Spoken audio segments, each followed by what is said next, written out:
ఈరోజు కథ నా నువ్వు నేను రచించిన వారు వనజ గారు. కారు ఒక దగ్గర ఆగింది. అదేమి నాకు ఇల్లు లాగానో బంగ్లా లాగానో అనిపించలేదు. ఇదేనా నాన్న వర్మ అంకుల్ వాళ్ళ ఇల్లు అని మా రఘుని అడిగితే మా అమ్మ నా వైపు లొక్కిచ్చింది. అంటే హిహిహి అక్కడ ఉన్న బోర్డు నేను చూడలేదు. తలగొక్కుంటుంటే పండు ఇది వర్మ వాళ్ళ ఇల్లు కాదు, ఫంక్షన్ హాల్ కమ్ బంగ్లా లాంటిది.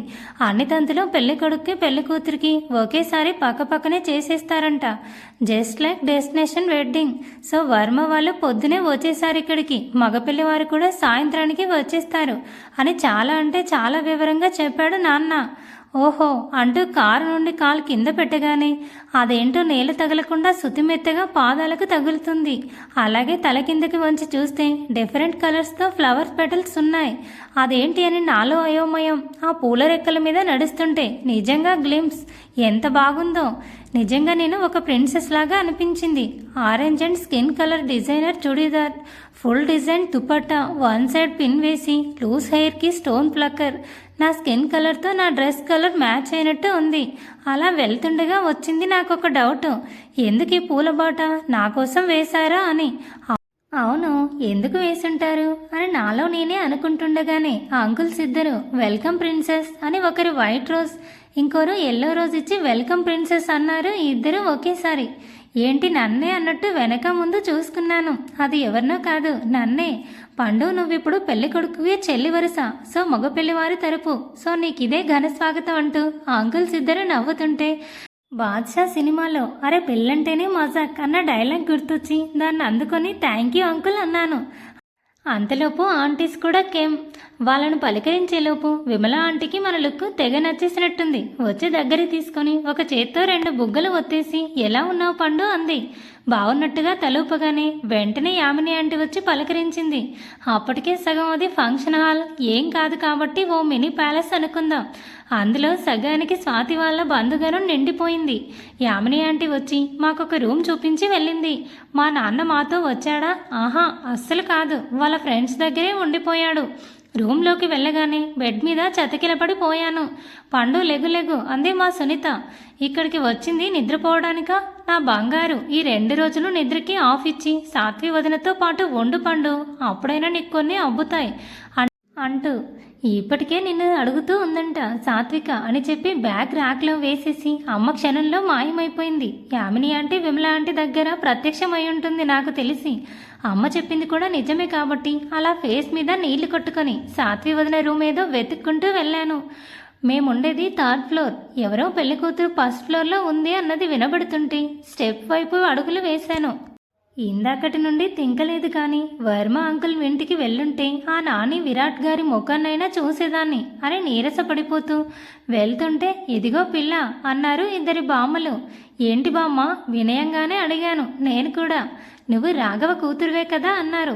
వీళ్ళకి నా గురించి ఎలా తెలుసు చెప్పమా అని తింకుతుంటే మేం కూడా మీకు బంధువులమే అవుతాం గాని పెళ్ళింట్లో ఒక్కగానొక్క ఆడపిల్ల, కాస్త పైట పావడనో లేకుంటే చీరనో కట్టుకోవచ్చుగా అంది దట్ బామ్మ బొగ్గలు నొక్కుంటూ.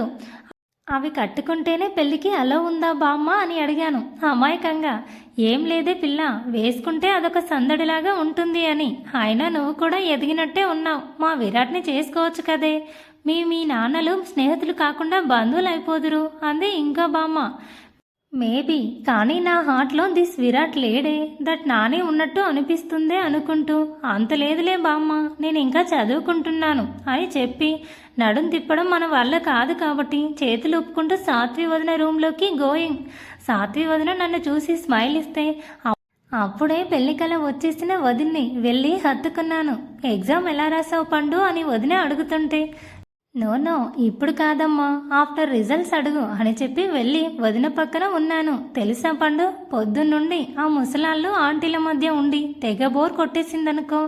నువ్వు ఎప్పుడెప్పుడు వస్తావా అని వెయిట్ చేస్తూ ఉన్నాను అని వదిన అంటుంటే మై ఆయిరే వదిన అంటూ సర్కాస్టిక్గా అన్నాను. వదిన నవ్వేసింది. అలాగే మాట్లాడుతుంటే ఫుడ్ తీసుకొచ్చి ఇచ్చి వెళ్ళింది యామిని ఆంటీ.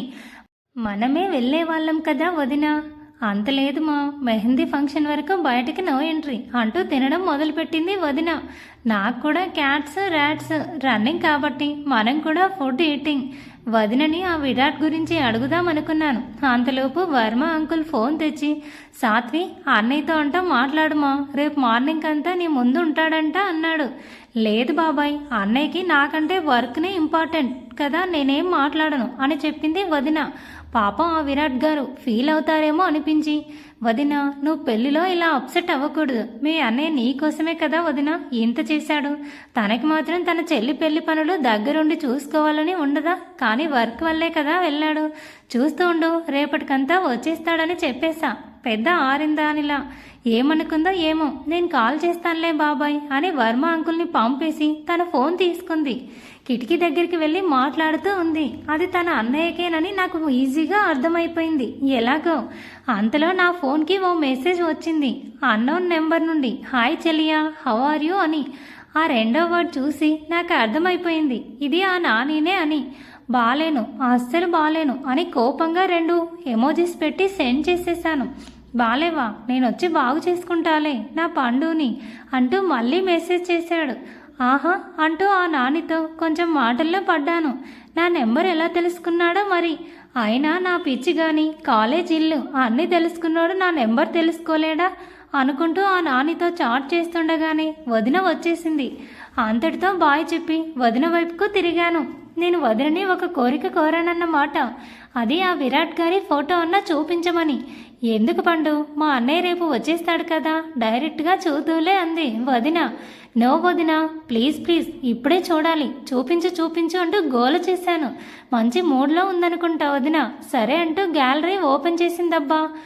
పండు నువ్వనుకున్నది సాధిస్తున్నావంటూ 2 కళ్ళు మూసి వదిన నా ముందు ఫోన్ పెట్టింది అనిపించగానే ఒక కన్ను తెరిచి చూశాను. మొదటగా కళ్ళు కనిపించాయి. చురుకైన చూపు, అట్రాక్టింగ్గా ఉన్నాయి. ఐబ్రోస్ కూడా గీసినట్టు ఉన్నాయి, అచ్చం మహేష్ బాబు కళ్ళలాగా. నా కళ్ళని ఇంకొంచెం కిందికి దింపగానే కోటేరు లాంటి ముక్కు, చెక్కినట్టు మగవాడి రాజసం ఉట్టిపడేలాగా ఉంది. అలాగే నా ఐస్ని ఇంకొంచెం డౌన్ దించితే వదిన ఎర్రటి అరచేయి కనపడింది. ఏమయ్యింది అనుకుంటూ 2 కళ్ళు గబుక్కున తెరిచాను. ఫోన్ అమ్మ చేతుల్లో ఉంది. వదిన అమ్మ వైపు చూస్తుంది. అబ్బా, మా సునీత మీద ఎంత కోపం వచ్చిందంటే, వద్దులే ఏమనకూడదు, అసలే మనకు మమ్మీ. ఏంటి మా ఫోన్ అలా లాక్కున్నావు? కోపం తాలూకు ఎర్రగా మారిన ముఖంతో అడిగాను. ఏంటి, అక్కడ ప్రశాంత్ వాళ్ళు కూడా వచ్చేశారు. ఇంకా సేపట్లో మెహందీ ఫంక్షన్ మొదలవుతుంది. మీరిక్కడ ఫోన్ పట్టుకొని కూర్చున్నారు. సాత్వి నువ్వు వెళ్ళి ఫ్రెష్ అవ్వు, పండు నిన్ను ప్రశాంత్ పిలుస్తున్నాడు పదా అని తీసుకెళ్ళింది గబా గబా చెప్పేసి. ఫోన్ అన్నా అమ్మ చేతుల్లో ఉందా అంటే నన్ను లాక్కుపోతూ ఫోన్ బెడ్ మీద విసిరేసి నన్ను తీసుకెళ్ళిపోయింది. నాకు విలనంటూ ఎవరూ అవసరం లేదు, మా అమ్మ ఒక్కటుంటే చాలు. ఏం చేస్తాం, ఆ విరాట్ గారి మొహం చూసే అదృష్టం నాకు లేదేమో అనుకుంటూ ఇంకేం అనలేక అమ్మ వెలక వెళ్ళిపోయాను. ప్రశాంత్ అన్నయ్యకి హాయ్ చెప్పి వాళ్ళ పేరెంట్స్కి కాస్త పరిచయం చేసుకునే లోపు సాయంత్రం అవ్వనే అయ్యింది.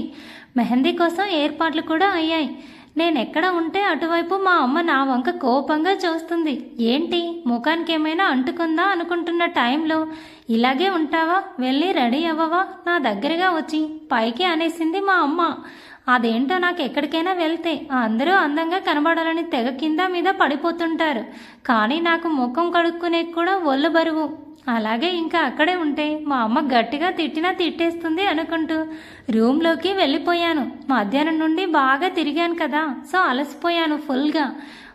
ఒక టీ తాగి ఫ్రెష్ అప్ అవుదామనుకుని కిందికి ల్యాండ్ లైన్లో స్టాఫ్కి కాల్ చేసి రూమ్ నెంబర్ చెప్పి టీ అండ్ బిస్కెట్స్ తెమ్మని చెప్పాను. ఆ అరేంజ్మెంట్ చేసి మంచి పని చేశారు. లేకుంటే వచ్చిన వాళ్ళందరూ 2-3 ఫ్లోర్లు దిగి ఎక్కడ వెళ్దురు టీ కాఫీలకి. 5 నిమిషాలకే టీ ఇచ్చేసి వెళ్ళిపోయింది ఒక లేడీ.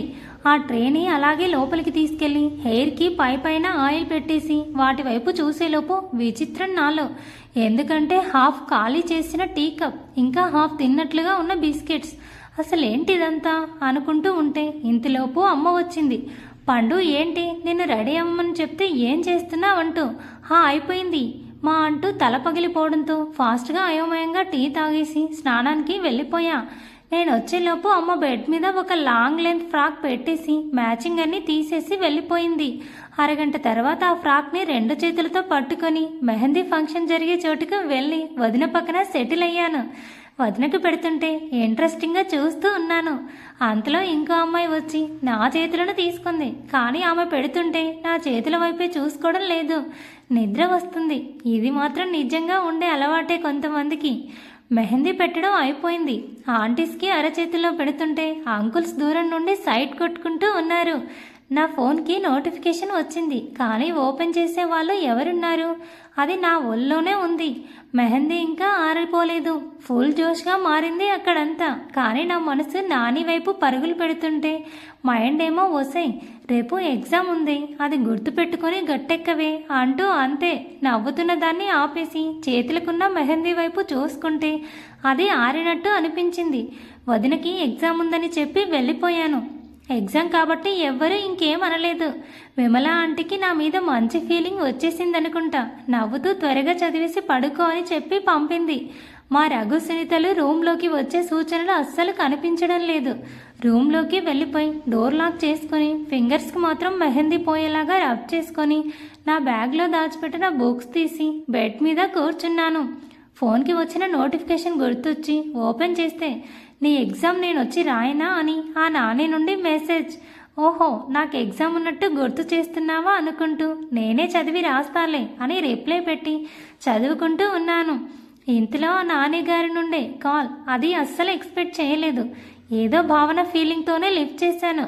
పండు, నేను చాలా చాలా మిస్ అయ్యాను, ఎప్పుడెప్పుడు చూస్తానా అన్నట్టు ఉంది అన్నాడు అని నేను ఊహించాను. కానీ లేదే. రేపు ఏం ఎగ్జామ్ అన్నాడు. ఆ నాన్నగారికి కనబడకపోయినా మూతి తిప్పి నాకు చాలా కష్టమైంది. ఎన్ఏ అని చెప్పాను. అంతే, నాతో ఒక పెన్ నోట్బుక్ తీయించి ఎక్స్ప్లెయిన్ చేయడం స్టార్ట్ చేశాడు. వామ్మో వామ్మో, ఏంటి ఇలా చెప్తున్నాడు అనుకుంటూ అతని లెసన్తో పాటు నా మైండ్ని కూడా పరిగెత్తించాను. 3 గంటల తర్వాత 3 లెసన్స్ చెప్పేసి వదిలి మార్నింగ్ రిమైనింగ్ చెప్తాను, ఇప్పుడు తినేసి బజ్జ అంటూ ఫోన్ కట్ చేశాడు. అదేమిటో మా మేడం ఎంత చెప్పినా ఎక్కని పాఠాలు ఇతను చెప్పగానే ఈజీగా ఎక్కేశాయి. మళ్ళీ బుక్ కూడా ఓపెన్ చేయలేదు. కాలింగ్ బెల్ మోగుతుంటే వెళ్ళి వాళ్ళు ఇచ్చిన ఫుడ్ అందుకున్నాను. మళ్ళీ same, half chapati, half bowl curry, half అయిన జామున్ పీసెస్. ఏందబ్బా ఈ హాఫ్ గోలా అనుకుంటూ మత్తులో అలాగే తిని బజ్జున్నా. పొద్దున్నే ఆ నాన్నగారు మిగిలింది ఎక్స్ప్లెయిన్ చేయడం, నేను కాలేజ్కి రెడీ అవ్వడం వెంటనే జరిగిపోయాయి. మధ్యలో హాఫ్ కాఫీ, హాఫ్ దోశ కూడా.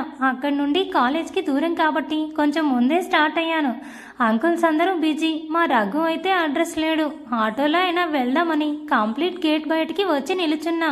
కానీ నా ముందు ఒక కారు వచ్చి ఆగింది. అది ఎవరు అనుకోవద్దు, ఇంకెవరు. నా ముందు ఆగిందంటే అది నా బ్లౌజ్ అబ్బాయి కార్నేగా. అతను కార్ దిగి స్టైల్గా నా ముందు నిలుచుంటే వెంటనే అతని దగ్గరికి వెళ్ళిపోయా. నువ్వేనా అంటూ చేతులతో అతని భుజాన్ని తడివి నాకు నేను గిల్లుకున్నా.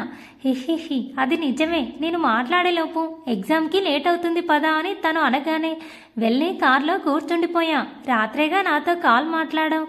అంతలోపు ఎలా వచ్చేసావు? నా కోసమా లేక నిజంగానే వెళ్ళిన వర్క్ అయిపోయిందా?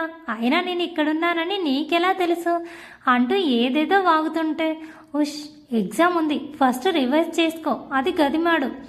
ఈసారి అతనికి కనిపించేలాగా మూతి తిప్పి చదువుకుంటూ ఉన్నాను. అంతలో సాత్వి వదిన ఫోన్. ఏంటి వదిన? పండు, నాని నాని అని నన్ను చంపేశావు కదా. తీరా మా అన్నయ్య వస్తే నువ్వు ఎగ్జామ్కి అప్పుడే బయలుదేరిపోయావు అంది. నేను నా reaction. Thanks for watching. Please subscribe my channel for more videos.